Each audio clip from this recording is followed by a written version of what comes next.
So you said that's good, right? Okay. I'll order a Sags on the Mountain, if possible. Thank you. Looks good. It's a bit dry.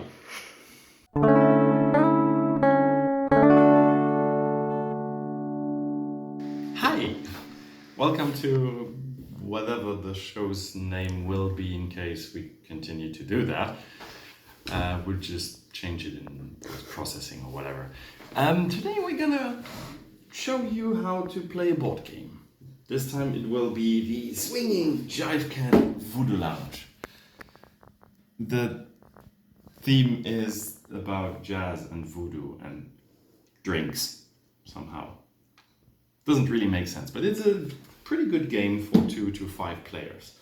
It's played apparently in 90 minutes, but that can vary greatly. It can be over in 20 minutes, it can take 2 hours. So that really depends on how quickly you play and how well the others also know how to play it.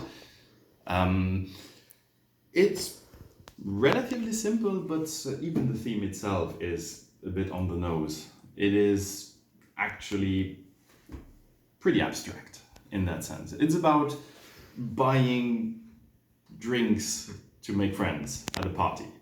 That's basically the idea. So yeah, I'll just quickly set up everything and then we will see how it continues.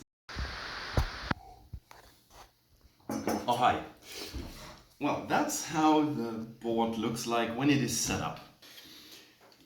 Each player receives a hand of 4 so-called click cards.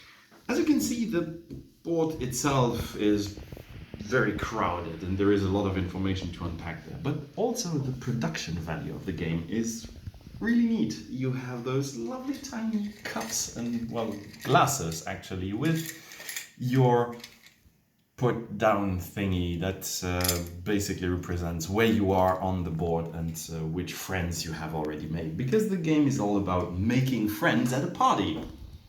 It doesn't really look that way, but that's basically how the theme is. You also have those lovely tiny monkeys that you can then just simply add to your cup. Those are the victory points. Each monkey is worth, the blue ones, 1 point. Each orange one is worth 5 points.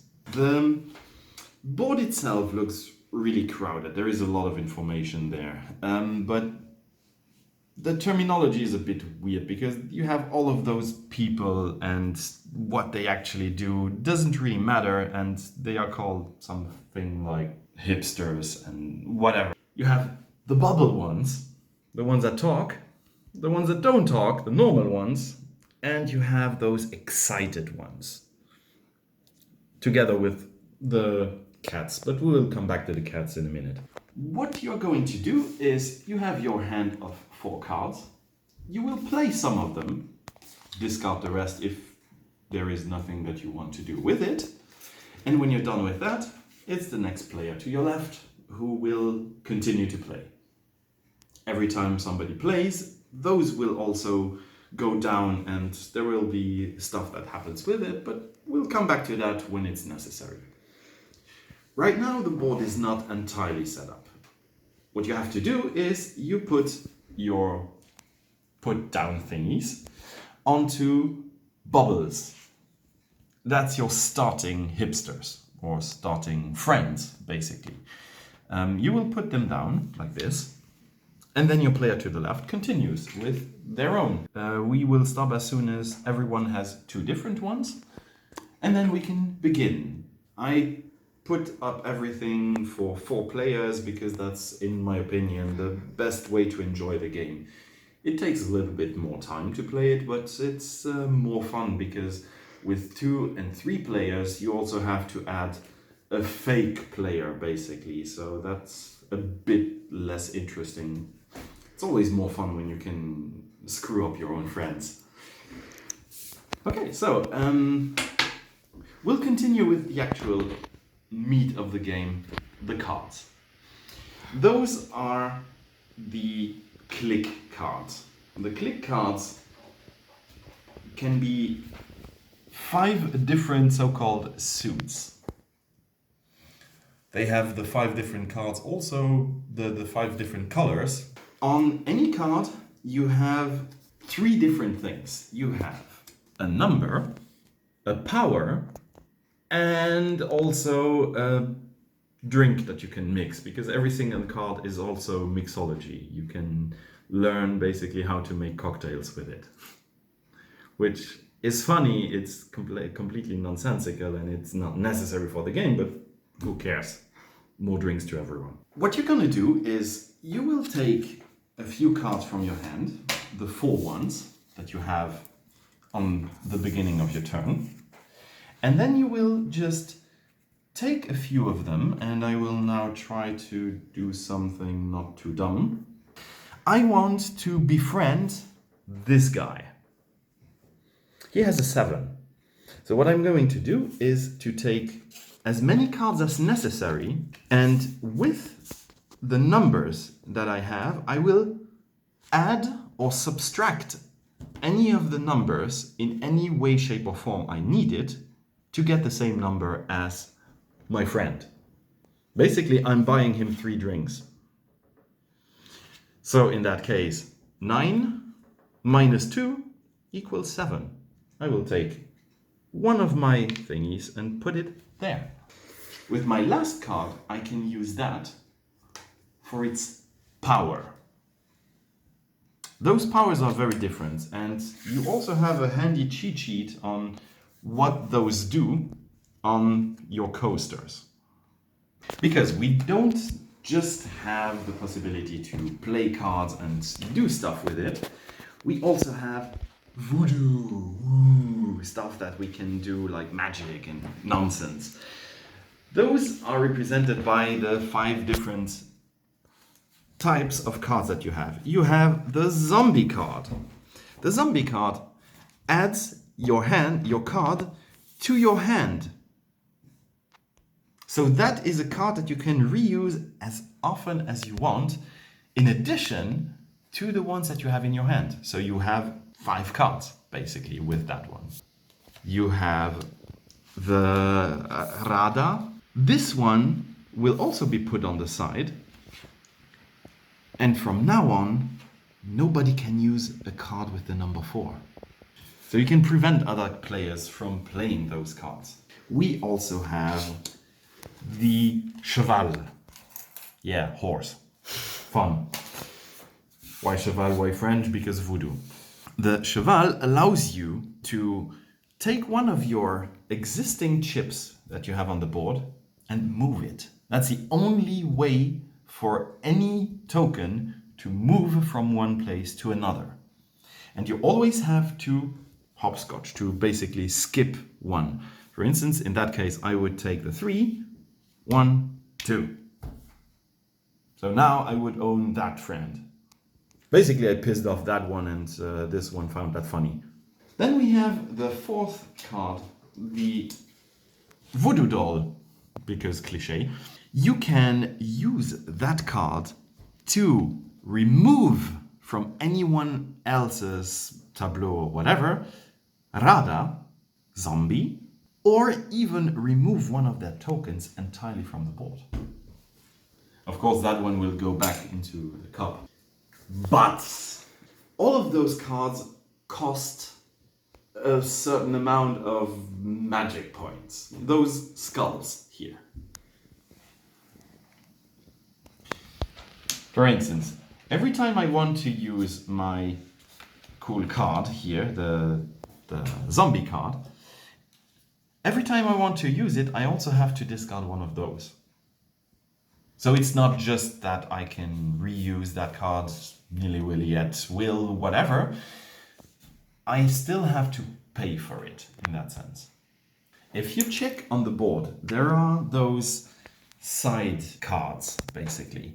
You have those Mambo, Hungan, and Bokor cards. Those change not only every round, but every player. As soon as I'm done with playing, we will remove the Bokor one, slide the other ones down, replace the first one. As you can see, those have 2 basic information, a big number and 2 colors. Those represent the different lounges of the game. As you can see, the board is cut into 4 specific parts. You have the Cocoa Lounge, the Tiki Lounge, the Lava Lounge, and I don't get why, but the Neptune Lounge, because that's really not very voodoo-y. As soon as you, on your own turn, would put your thing on any number of those, you get the associated number of skulls. But how do we even get points? That's kind of very important to know, right? Every time you play a token, one of your place down thingies, onto an excited hipster guy, person, if I were to play it here, that is worth 1 point. So if you place one of your tokens onto one of the excited guys, persons, people, thingy, you take one of your monkeys and you put it into your cup. Onto. You hang it. That's 1 victory point. Make sense? Makes sense. Good. Now, one last thing here. Because we had the one side, now we have the other side. Those are the so-called trend cards. Every time anyone tries to get one of those, and it's the same principle as the other side. Whenever you score one of those, you take the card and you keep it, and that means that you have that. Those are worth points, as mentioned also here. It begins with Vogue, Passé, and Rétro. As you can see here, there is also a specific power associated to it. There is always the requisite, what you have to do to get the card, then a special power that is attributed to it. When my turn's over, the Rétro one gets discarded, everything slides down, a new one gets out. Whenever you get to a portal, or you are adjacent to a portal, I can pay one of my skulls to put my token onto any hipster that is adjacent to one of those portals and just plop it down, in this case here. So I can continue on the board even if I'm not directly adjacent to it, because usually you can just play tokens directly adjacent to one another. We now get finally to the Jivecat card. Jivecat is a bit special because this allows you to get a few more monkey. And I just realized that actually those are worth 1 point, not the blue ones. But the cats are a bit special because the cats are the most important ones in this world party, whatever. You have to imagine a cat trying to bump something over somewhere on the party, and that's fun. So what you're gonna do is, the only way to ever get one of those cats is to use those cards for their power, not for the number. You would use that card, and as is explained on the card itself, to put one on a card, on a cat basically, you have to give up 2 others on the board. So if I want now to be able to take one of those, because those are adjacent, the middle ones are always adjacent to all of the other bubbles thingies that are touching it. So if I have one here, I'm not adjacent to it. If I have one here, I'm adjacent to everything within the middle section of that lounge. So now I play that for its power. I will remove those 2 and I will plop onto a cat. That will net me 2 victory points outright. There is, however, a second way to use that card. Let's say I have already 2 Jivecats, 2 cats somewhere, And I am actually here, let's say. I can remove those two and put it on another cat I'm adjacent to get 3 points instead of 2. So basically I piss off 2 cats by spraying water onto them, and afterwards another cat is happy because those were mean to that cat, or whatever thematically is appropriate. In general, even if you remove your tokens from a space that gave you points, you will not lose them. So yeah, that's how the game is played. As soon as anyone has 15 points, everybody else plays one last time, and you're done. Whoever has the most monkeys wins. Play around!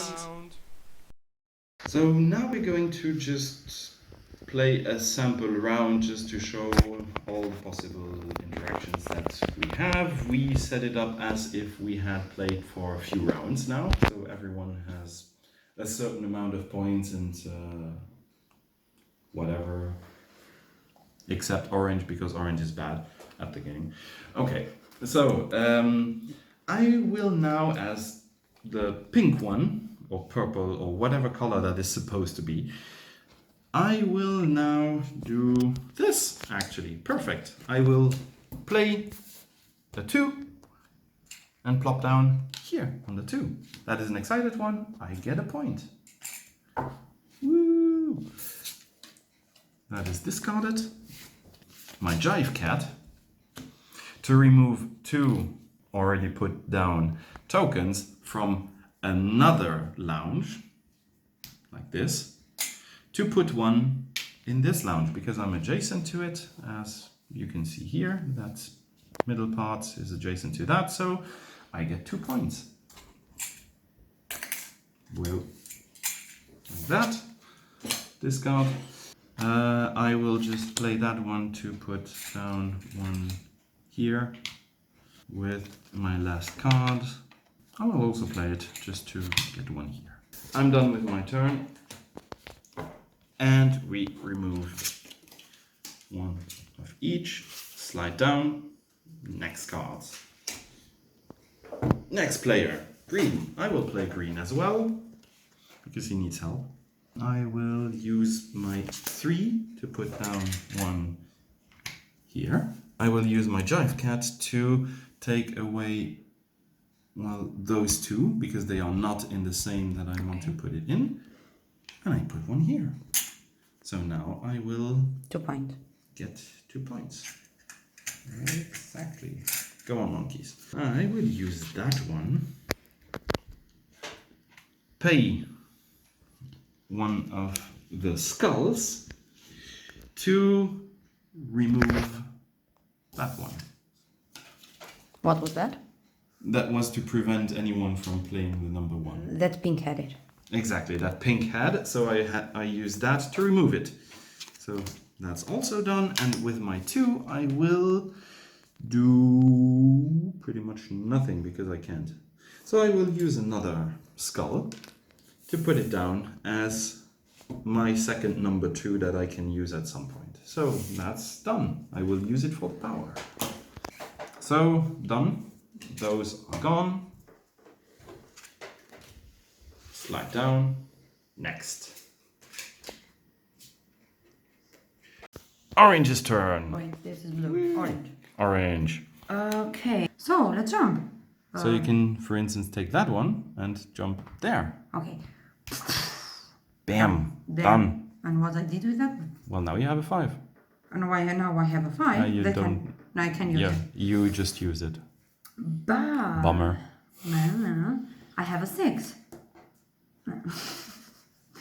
And a 9. Nice. 5,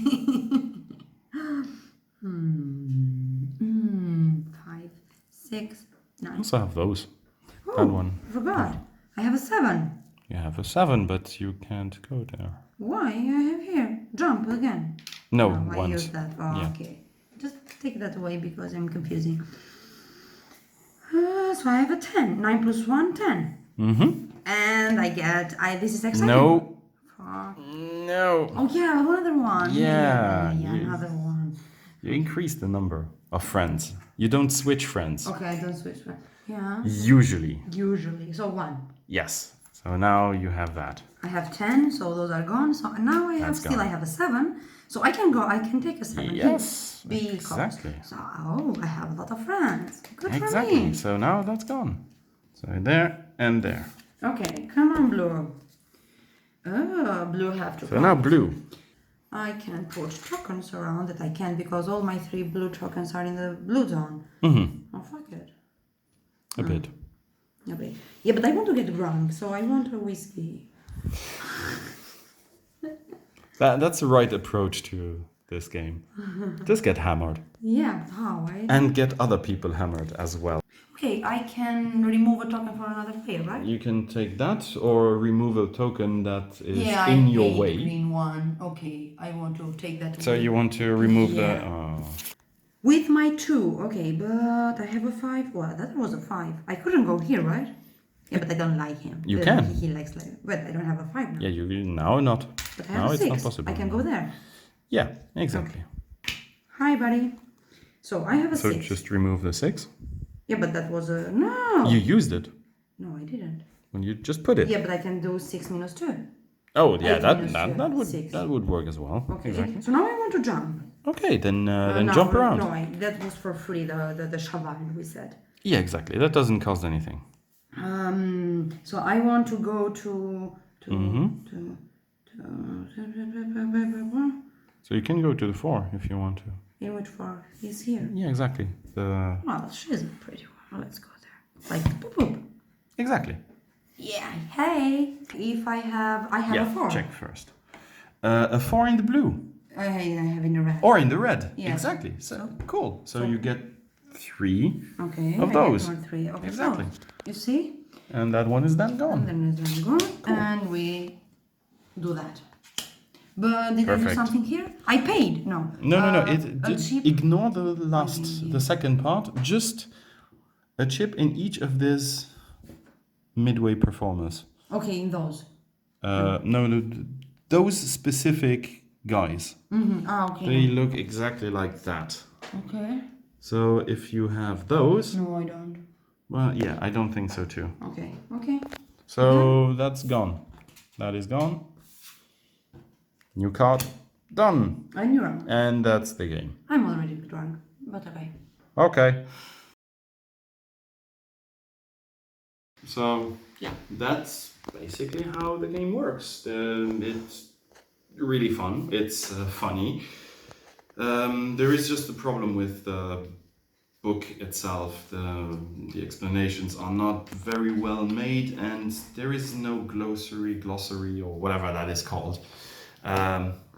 Like that's basically all the information, just how the different things work, and there is no, for instance, just how a turn works. You have to read the entire manual from A to Z to just understand how one turn works. So that's not really the best of books, but otherwise it's really funny. It's really nonsense, and it's filling up evening relatively quickly with friends, if you have some.